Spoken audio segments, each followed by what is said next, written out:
Mr. Uzma, assalamu alaikum. Alaikum assalam wa rahmatullahi. How are you? I'm very good. Yourself? Alhamdulillah, I'm very well. Thank you very Can you much. share with our audience before we dive into the podcast a little bit about yourself and what you do? So, what is a holistic transformational life coach? Sure.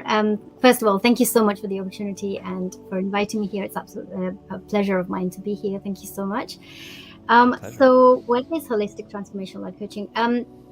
Essentially, it's looking at the person in a very holistic manner. And contrary to sort of general life coaching, it goes a lot deeper into every aspect of ourselves. So, not just the mind, which is generally what a lot of the life coaching and therapeutic work is focused on. It goes into the heart. And my whole sort of ethos behind this is that when Allah subhanahu wa ta'ala talks in the Quran about reforming a human, he talks to the qalb, he talks about the heart reformation. So it's very much based around the spirit aspect, the soul aspect, as well as what we have to deal with in our everyday life.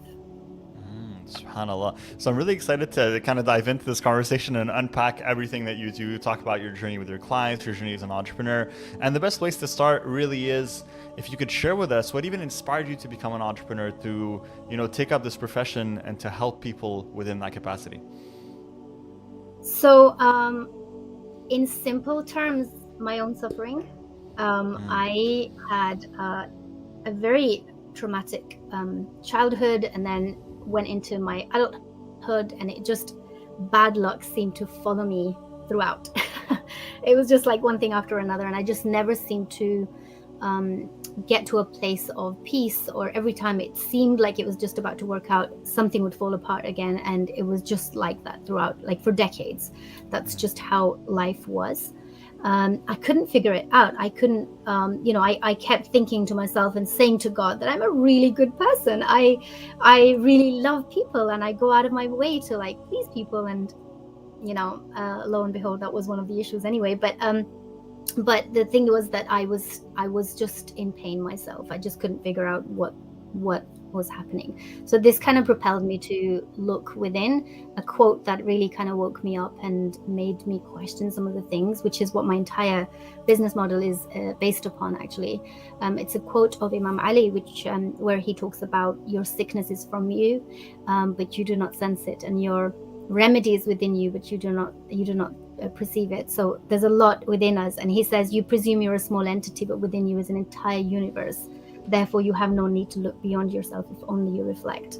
And that really kind of stopped me in my tracks, and I thought, I do feel the sickness, but I have no idea what the remedy is within me. So that's where the quest began of trying to find out what that was.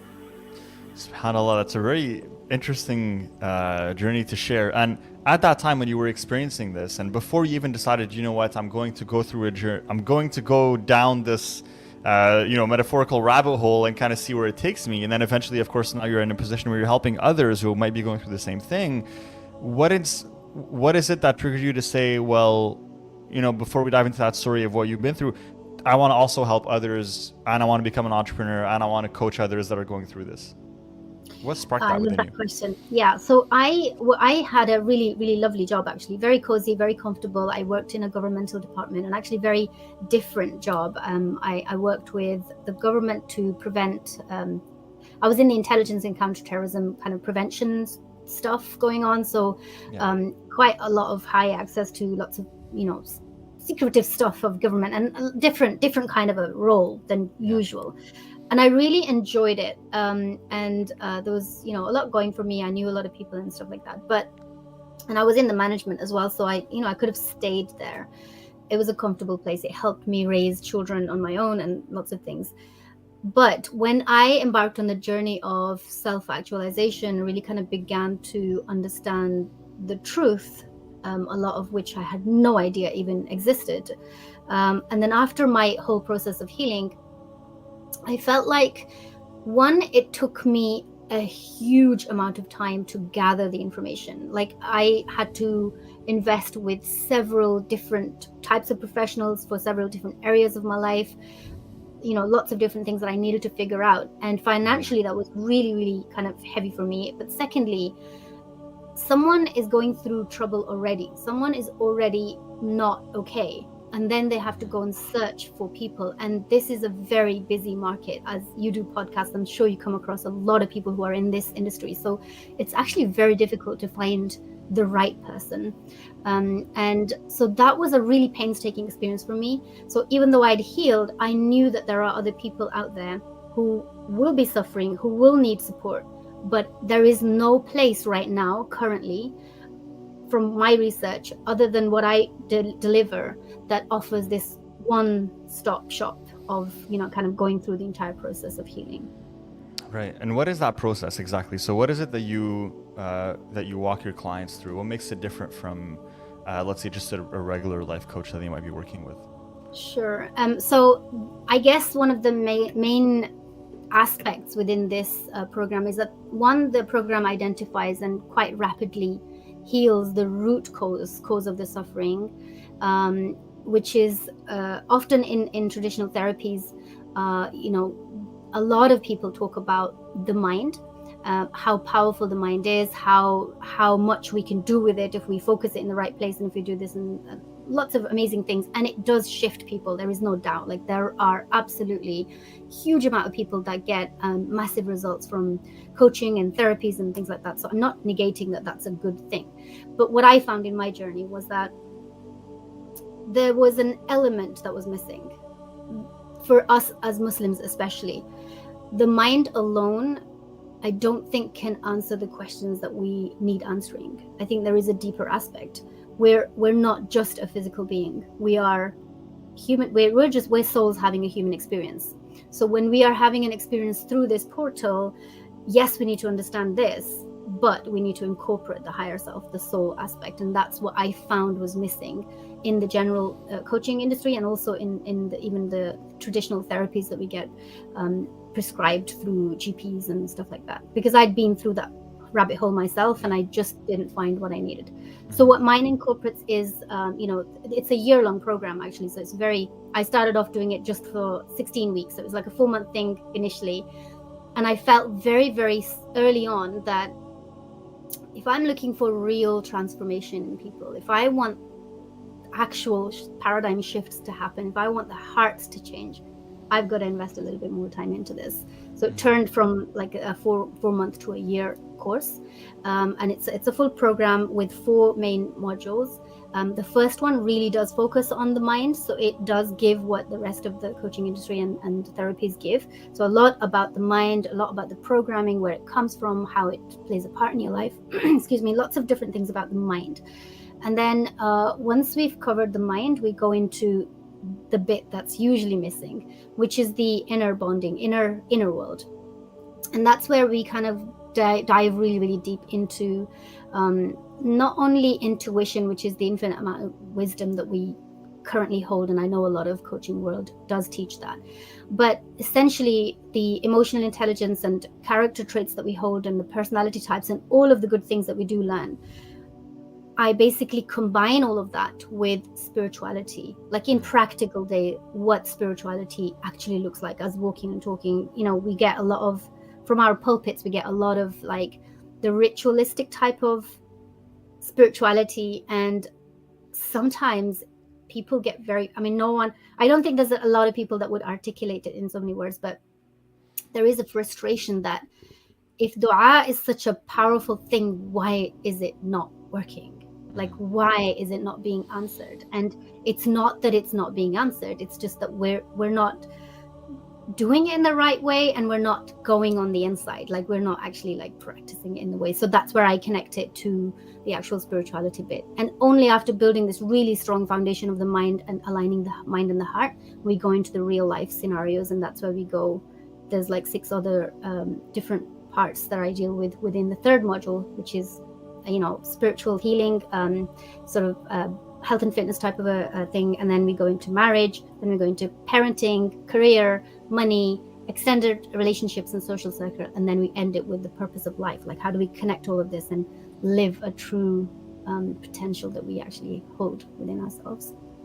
So it sounds like it's a very extensive journey that you're going to take your clients through, and really walk them through step by step what they need to do to be able to make that transformation. Now, For a coach listening to this, an entrepreneur listening to this, who might be, just starting off in their journey, they're probably doing something else, within a different industry, but they could probably relate to yourself as a coach and your experience. For you, what was it like when you first decided that you wanted to launch, your coaching business? You wanted to market your services, get your first few clients. What was that journey like for you? A lot of people struggle in the beginning when they're just getting started to really get that traction going, right? What was that like for you, and how were you able to overcome that challenge? So one of the very first sort of obstacles that I had to learn to get over before I even thought about a business, because this kind of landed in my lap, to be honest with you. I was actually ready to go to Hausa Studies, which is like Islamic seminary. I was ready to go and embark on that kind of a journey. So it was a really different, I totally pivoted because life changed once again. And so this kind of came to me rather than me coming to it. And subhanAllah, I believe it was the plan of Allah that I'm doing what I'm doing now. But one of the things that I learned in my healing journey was the uniqueness of myself. I have no hesitation in saying that there is nobody out there like me, as there is nobody out there like you. Allah has created us all so very unique with our own essences, and we all carry the Spirit of God within us. And so we are very special beings. And so the thing that many people, when they're starting to think about embarking on a journey of entrepreneurship, is that they have this imposter syndrome. They're like, oh, I'm not sure, who am I to say all of this, and how can I say, and there's likes of Tony Robbins and all these people, like who am I in the midst of all of this? And that I eradicated before I even launched my business, because I knew that was a very essential piece. What I have to deliver, I believe it doesn't exist out there. I'm very confident with what I do. I feel like I have 100% success rate. Like there is no woman that comes into my circle that says my life hasn't changed. Like I go through a process where I actually transform lives. So that was one of the things. So if somebody is struggling with imposter syndrome, I would say, honestly, you've got a little bit more work to do on your inner self. And so that was something that I had to learn to do before I even came into the business aspect. But second thing, the actual practicalities of what running a business is like, it's a real eye-opener when you actually start to physically do things, is that it's not a walk in the park. It's not just because, you have to be so disciplined. If you don't have a structure, if you don't have discipline, you're not going to make massive.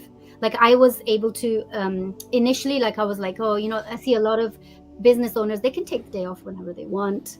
They can, they can really chill out and have the kids home when they want and go on holiday when they want. And it's really not like that, especially in the early stages. It's really, really not like that at all. And so that I had to learn. That was a learning curve for me, that when I really focused, in a matter of 4 months, I was able to do 6 figures.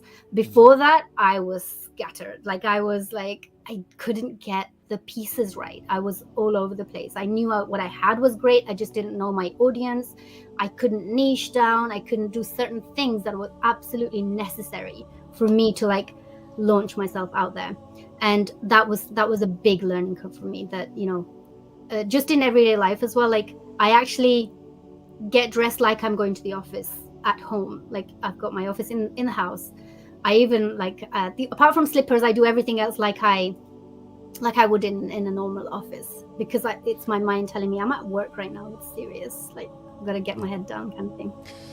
It's interesting that you say that, because a lot of people, when we talk about the entrepreneurship lifestyle, when we talk about business, and people who are interested in business, they're usually interested for the advantages of having that freedom, being your own boss, having the control over your schedule. And as you mentioned, I think you can do that if you are simply looking to make an income that can maybe cover what your job was making, right? If you're I just want a few clients a month. I want to make 3 to 5K a month. I just want to be stable, and I don't want to build an empire here. I just want to be comfortable financially. You can probably get away with that. But if you're trying to build something that's going to actually have a massive impact, and you're trying to make an actual difference at a grand level, you probably won't be doing those things. As you mentioned, you're going to be probably working like mornings until night, and you're going to be working on your days off, and you're going to be thinking about your business even when you go to bed and when you wake up in the morning, and it's going to pretty much consume you. But the difference is, and this is what I've noticed recently, I was actually having a discussion with my wife, and we were talking about this because she works. She has a alhamdulillah, a very successful career as a consultant, and I'm an entrepreneur. So we kind of have those two different perspectives. And we were having a discussion where she spends a lot of time working within her career, and I spend a lot of time working within my business. But the difference is, when we talk about it, the way that we feel about our work is different, in the sense that when I talk about my work, I'm like, yes, I'm working sometimes 9 a.m. to midnight, but I love it. Like, I love the work that I'm doing, right? She's like, man, when I'm working overtime, I hate it. Like, I'm annoyed. I want to go home, So it's a different, it's not about working less. It's that with a business, you'll be able to work on something that you care about, that you're passionate about, that you love. Do you feel that way about your business? 100%. I couldn't have put it better. I mean, I wouldn't have left my job. That was really, I took a massive risk, because I exited a career that was working fine for me, to come into a world that I had no idea about. And I'm a single parent of 4 boys. So this was a big, big risk for me, that if this didn't work, I'm kind of doomed in a way. Like, I would have to start all over again. And that was a big risk, but I believe wholeheartedly that I'm here to make an impact. I'm going to leave a legacy. I'm going to change lives even after I'm gone. I have no doubt that there are people who are going to change their lives because of me. The ripple effect is changing generational hurt that we've been passing on. I am the person that has stood in the way to say, I cannot allow for this to carry on. And I don't take this lightly. And when you say that, you're working at night, if you wake up 3 a.m, one of the first thoughts that come to your mind is something related to your business.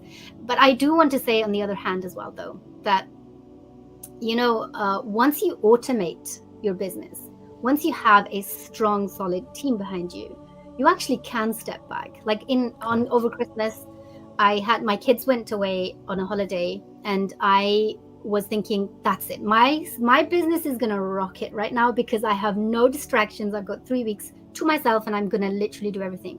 And then I fell ill with COVID, and I was flat out. I was like gone. And I thought, subhanallah, like, my body is speaking to me. Allah is saying to me, have a lie down, relax. The world is not over. You can get back to this when the time is right. And I felt so refreshed when I was ready to go back and, do the things that I needed to do. But I was allowed to, and I was able to, and I had the permission to take the 3 weeks off and really relax, really chill out. And I could only do that because I've automated my business in a way that it functions even when I'm not there. Yeah. Bar like on the face, like if I want to go on social media on a live or something myself.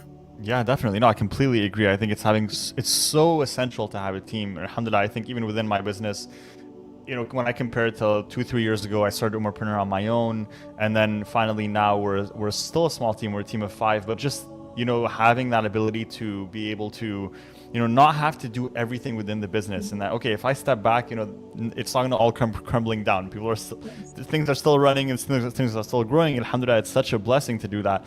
But as you mentioned, you have to go through those initial stages where you're the one wearing all the hats, you're the one putting in the work, so you can get to a point where you can afford to get a team to help you out.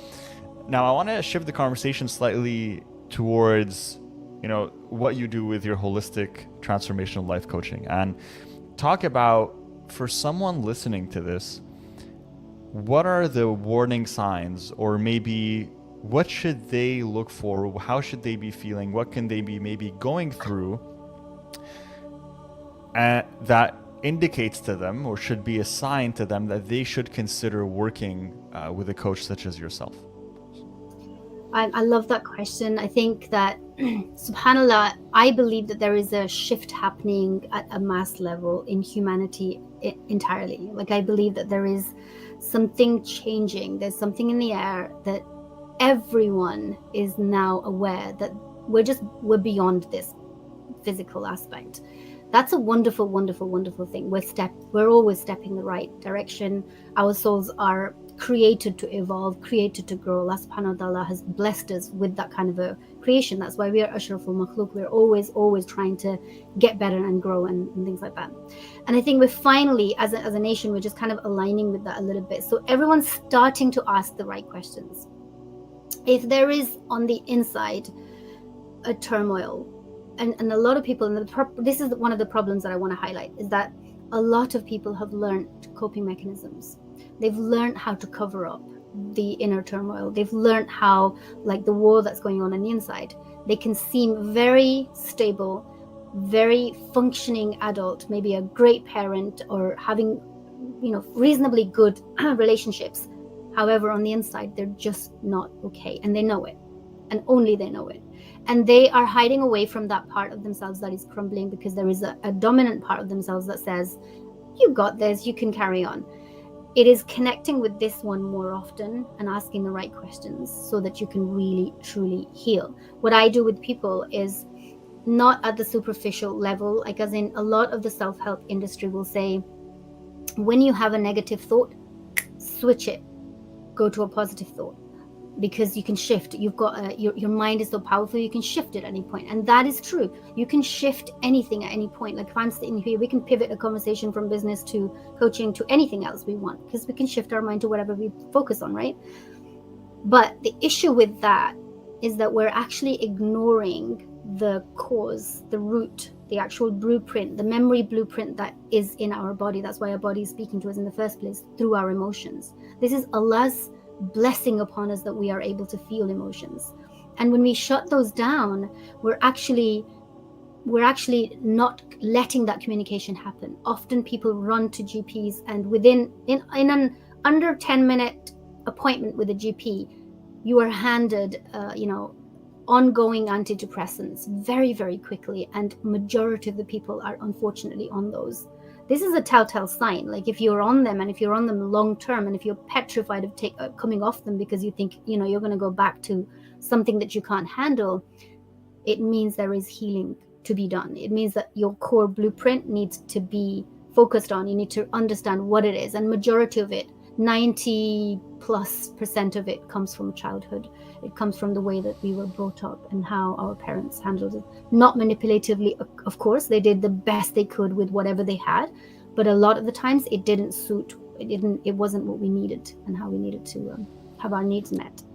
Would you say that this is a generational problem with just, I think there's of course more awareness in our current generation in regards to what constitutes good parenting, and I think even more of a desire to educate ourselves as parents when we have children, whereas when you think back to the previous generations, I mean, and to their defense, they had bigger problems to worry about, because most of our parents come from immigrant backgrounds. They've started new lives in different countries, and they've had a lot on their shoulders, but I feel like with our generation, and even when I look at my friends who are having kids right now, there's this desire to want to educate yourself as to what do I need to do to make sure that I raise my child the right way, that I make sure that I am a good parent. Whereas I feel like maybe for previous generations that it was just kind of like, let's wing it and see what happens. Yeah.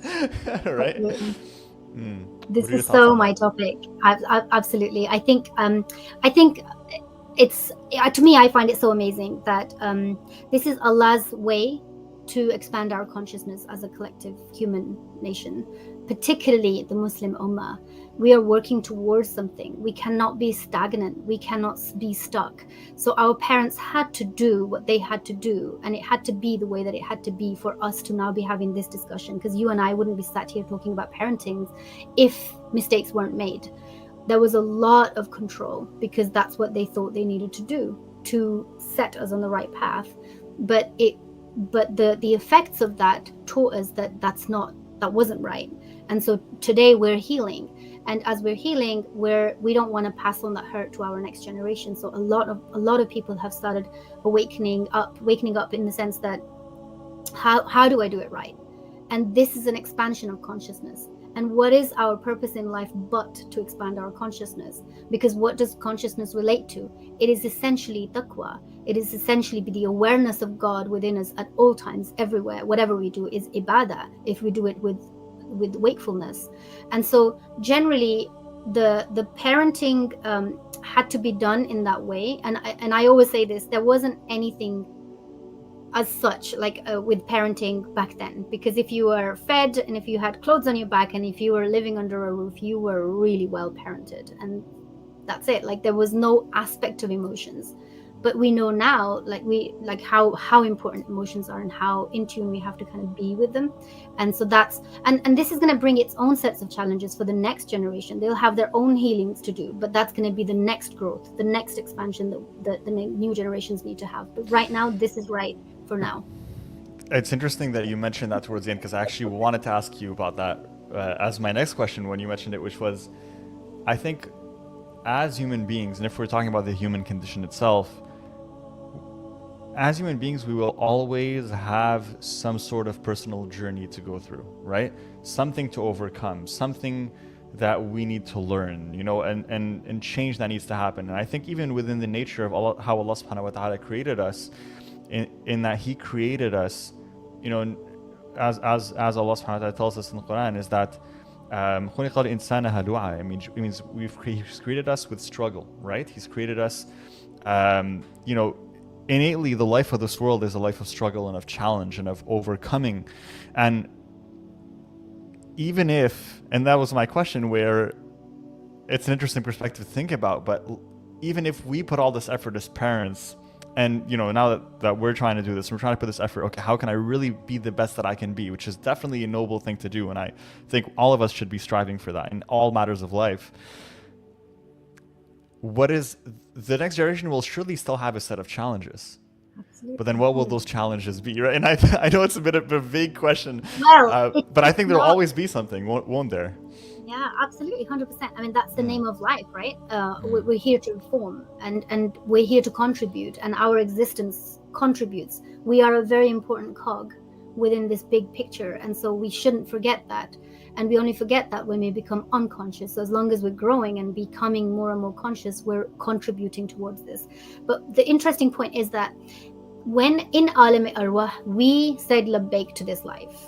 We opted into this as a soul. We said, hey, yeah, I'm willing to take this challenge because I can see how my soul will contribute to this existence, how I am going to change. Obviously, when we come into this world, very instantly we're restricted into this physical body, and everything around us is different. We come into a set of values of a family that might not be in correlation with the essence that we came into this world with. Essentially, every single child that comes into this world is gonna have that constriction, is going to go through that phase of, oh my goodness, I came with something else and now I'm doing something completely different, and we have to go through this.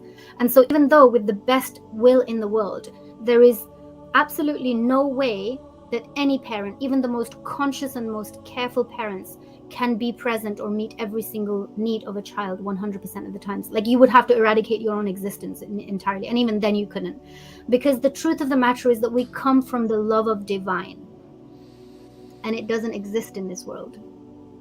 We cannot have it here. We don't have access to it.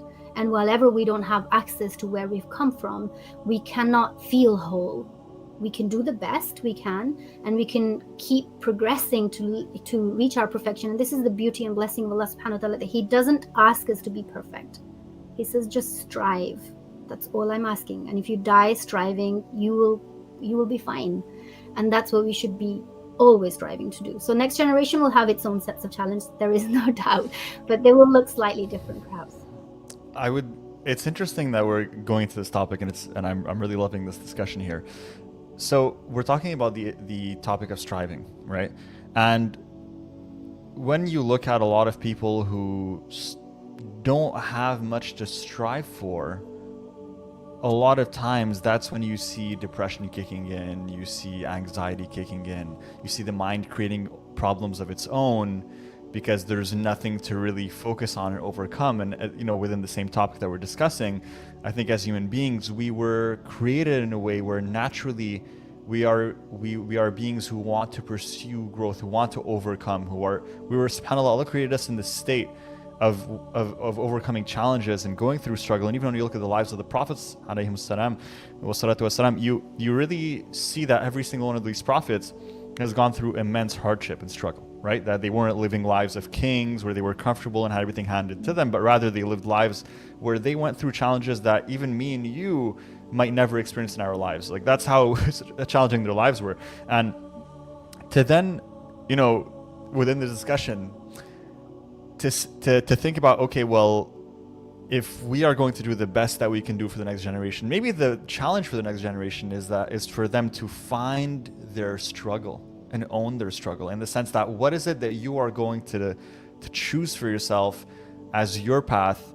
What is the challenge that you're going to overcome, and what is it that you're trying to build? What kind of marks do you want to leave on the world? Maybe that's going to be what they have to make a decide, right?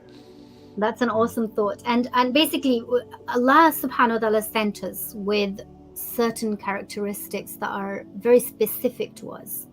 And they are supposed to help us to reach our purpose, our particular purpose in this life.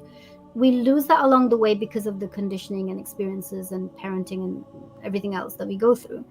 And if we are not connected to this essence, and if we are unaware of what the struggle is, and if we're just consumed by the emotion only and we're not even sure of how to come out of that, we're kind of losing our way a little bit. And that's a telltale sign. Like, we really should do something about that. Like, if we get to that state where we don't even know what we're struggling for, because God created us to follow the joy of our heart. That's leading us to our purpose. And I don't mean in a superficial way, like if you find somebody attractive, go and do whatever the hell you like. Not in that sense, but in the sense of your heart is always driving you to create, to expand.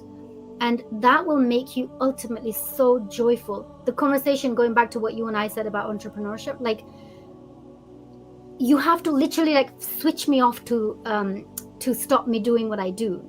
It can't be done. It's in me. I feel like every fiber of me is what I do, and I resonate with it, with everything that I have, everything that I am. And I don't get tired doing this. Even if I'm physically very tired, I can't wait till I get up again and I do this all over again. And every time I hear a woman say to me, my life is different because you came into it, I think, subhanAllah, Allah put me on my path of where my soul is supposed to go. And I can feel that inside of me. If you're feeling that, you're in a good place, even if there's struggles, even if it's not always like 100% tick, it's all going exactly the way, but you feel that joy on the inside. That's what you got to look for. And if you're lost with that, you should like ask questions and seek support for sure. Definitely. So if someone's listening to this and they might be going through a certain challenge where they're not feeling, they may be going through a certain challenge, whether mentally or spiritually, but they're struggling to even have that motivation, have kind of that push to take action, right? Because there's a difference between someone who is struggling and then is willing to make a change and someone who's struggling and doesn't acknowledge it. What can we give as maybe 2 or 3 tips for people who are listening to this, who might have might be going through a challenge, whether mentally or spiritually, and aren't necessarily right now in the position to take action? What can they at least do where they can then get into that mindset where they can start working on their problem? Does that question make sense? It does totally make sense. I think for anybody who wants, number one, before I go into what the tips are, like, we can't make someone want to change.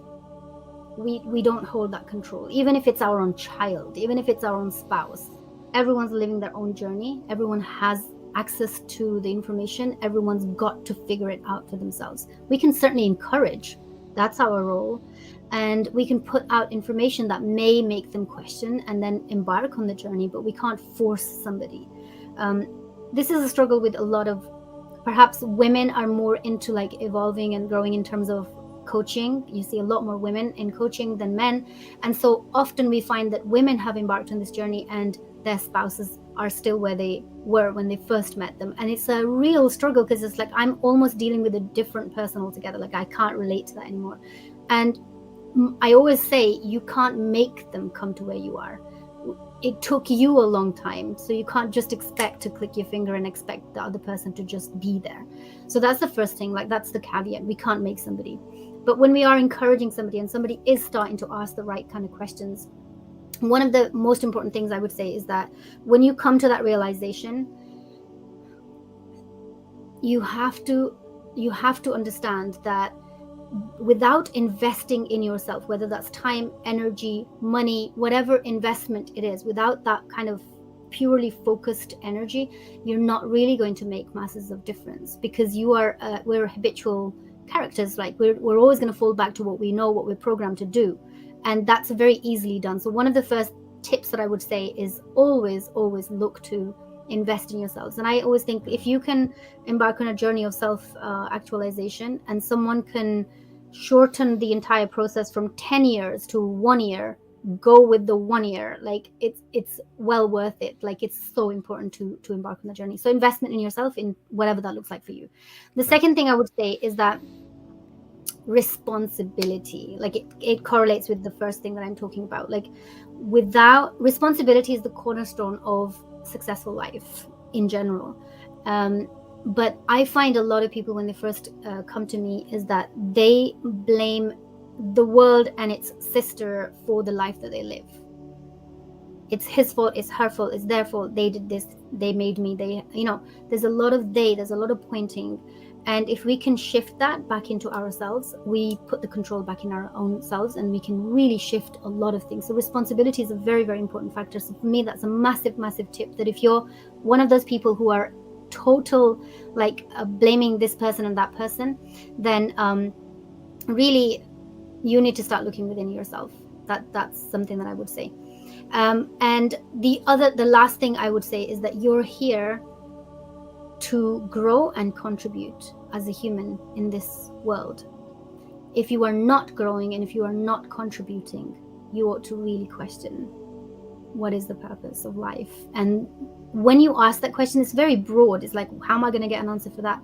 But subhanallah, that one question will open up the kind of pathways you didn't even know existed. And then you will follow them, and it'll open more, and you'll follow that, and it'll open more. And it's just amazing.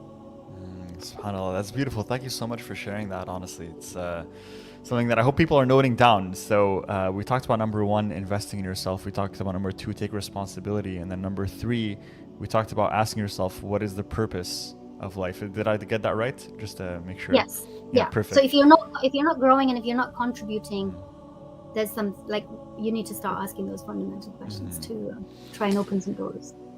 Sister, this was a beautiful, beautiful discussion that we had here. And there's a question that I ask every single entrepreneur, coach, consultant that joins me on this podcast, and I'm really excited to ask it to you.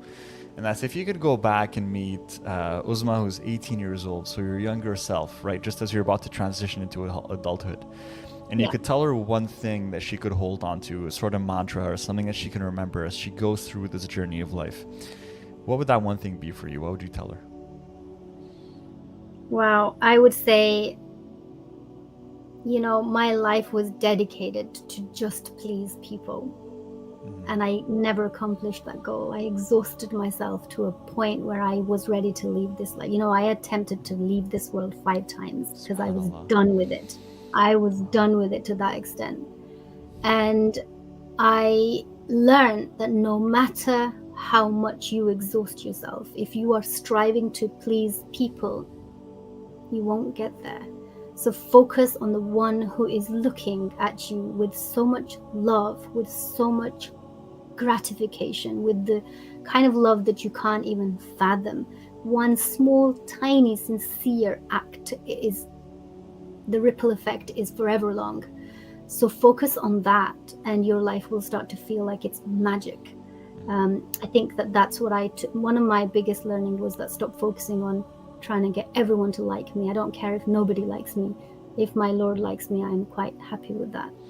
SubhanAllah, that is absolutely beautiful, sister. And alhamdulillah, I'm very glad that we are able to have this conversation today, and that Allah subhanahu wa ta'ala has allowed you to overcome those challenges, and that, you were able to go through that, and that you're with us here today. And I think, one thing that I would like to touch upon, given what you've just said, because it's not something I want to glance over, but there are sometimes Muslims that are listening to this that might be going through depression, that might be going through, certain issues, and feel like they're at that breaking point.